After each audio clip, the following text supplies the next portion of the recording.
Bonjour à toutes et à tous dans cette nouvelle vidéo qui va concerner le logiciel Simplify 3D. Nous allons tout d'abord voir comment créer entre guillemets, une lithophanie inversée. Deuxièmement, comment créer différents process d'impression sur le même print. Et troisièmement, comment générer un G-code en double extrusion via Simplify 3D.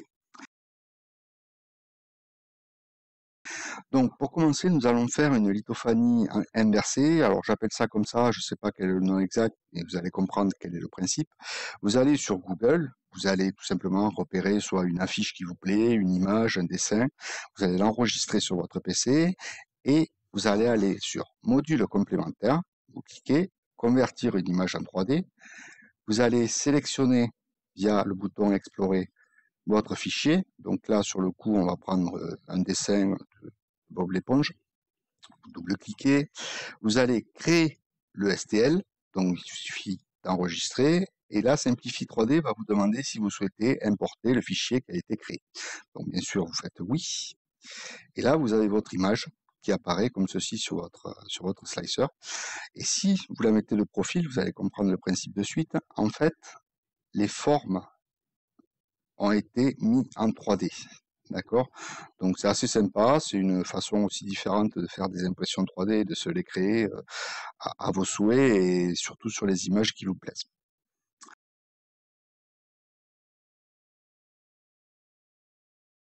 Là maintenant, je vais vous montrer comment créer différents process.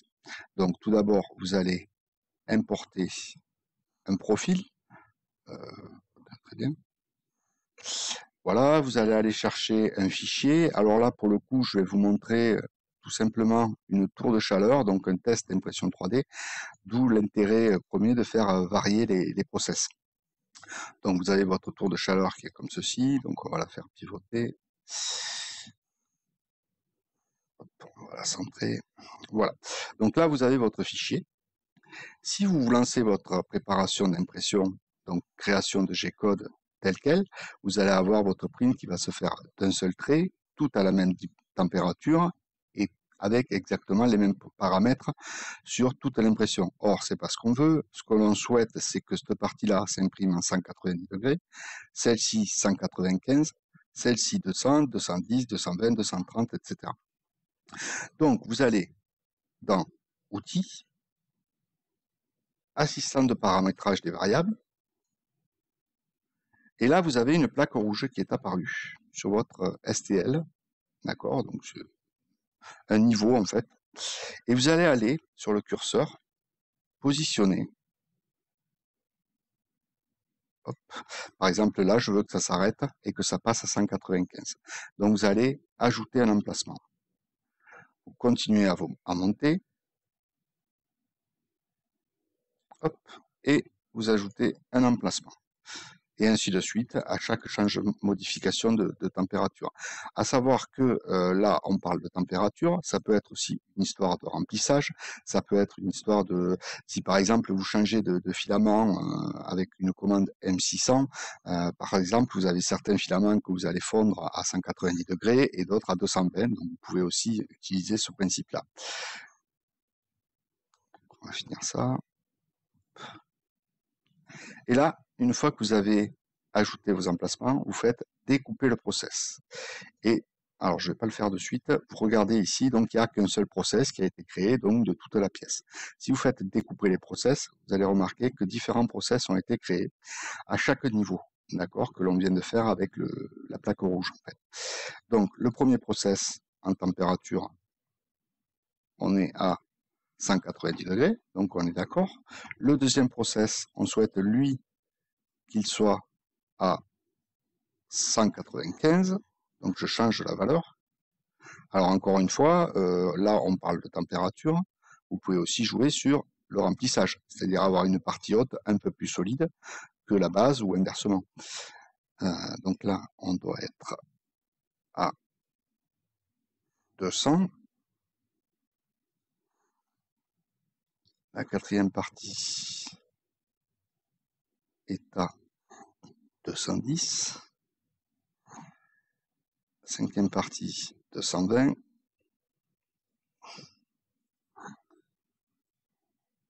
Et la dernière partie, 230.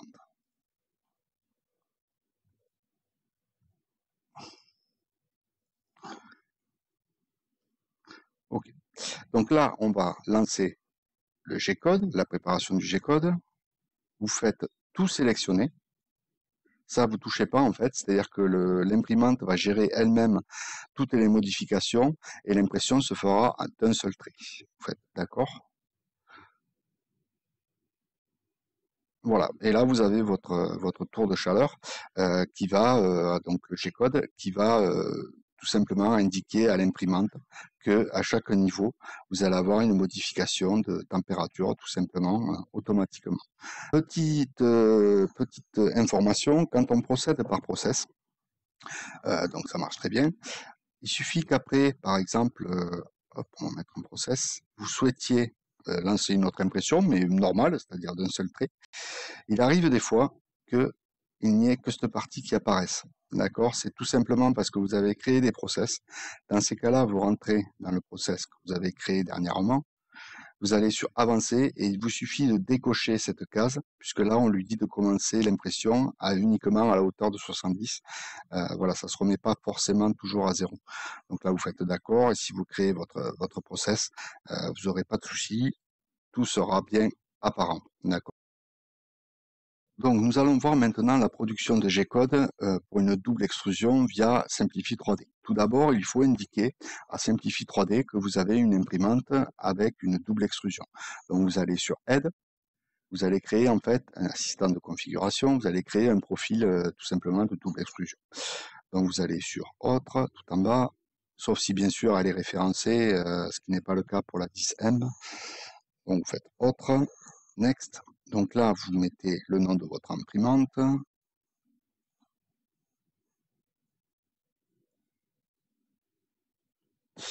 Hop là. Excusez-moi, à 10M bis. Donc ça, c'est le nom. J'ai mis bis parce que j'ai déjà créé mon profil auparavant, donc je ne veux pas qu'il interfère. Donc, vous mettez vos dimensions de plateau, de hauteur,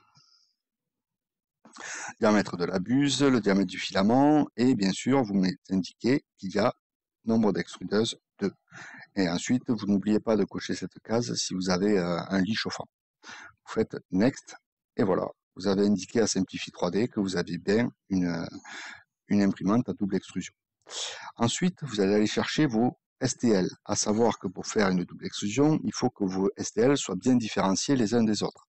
Donc, on va partir sur un modèle avec deux couleurs. Donc, le corps est d'une couleur, les yeux blancs sont d'une autre couleur, le shirt est blanc et les dents aussi. Les dents sont blanches aussi. Voilà, donc là, on va importer toutes les pièces, vous voyez. Donc en gros, toute cette partie-là va être jaune, ça va être blanc, ça va être blanc, et ça va être bleu. Donc là, on a nos différents fichiers. Vous allez sur Outils, Assistant d'extrusion double, et là, vous allez sélectionner, alors l'extrudeur 1, l'extrudeur 2, vous allez sélectionner ce que vous souhaitez, alors selon vos positionnements de bobine par rapport aux extrudeurs, ce qui doit être blanc et ce qui doit être jaune. Donc on a dit que le corps devait être jaune, on va le laisser sur le 1. Les eyes big white, eux, doivent être blancs, donc on va le passer de l'autre côté, et le shirt aussi.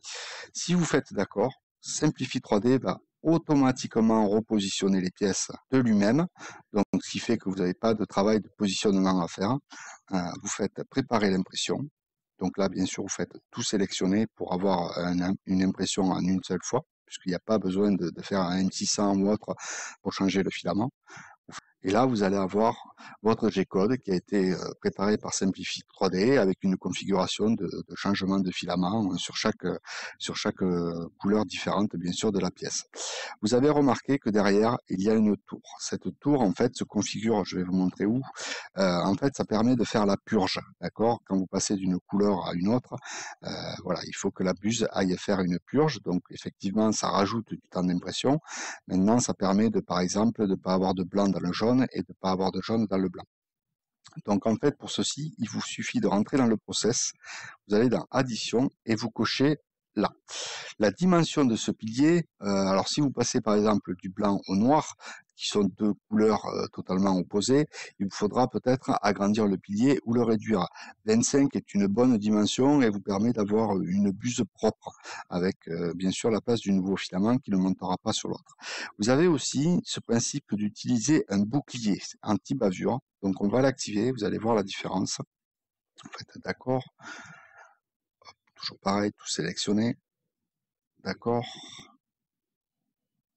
Et donc Simplify 3D va vous produire votre G-code avec toujours pilier de purge, mais aussi va vous produire une couche qui va entourer votre STL afin d'éviter tout simplement le petit bout de filament qui reste au fond de la buse de l'autre couleur ou autre. Voilà, ça vous met une coque en fait de protection tout autour du STL. Donc voilà, on va regarder en détail si je descends dans les couches. Voilà, c'est-à-dire que votre fichier, lui, STL, est bien là. Et Simplify 3D a produit cette coque de protection tout autour de votre fichier STL afin d'éviter justement le mélange de couleurs. Voilà, donc c'est une protection en plus.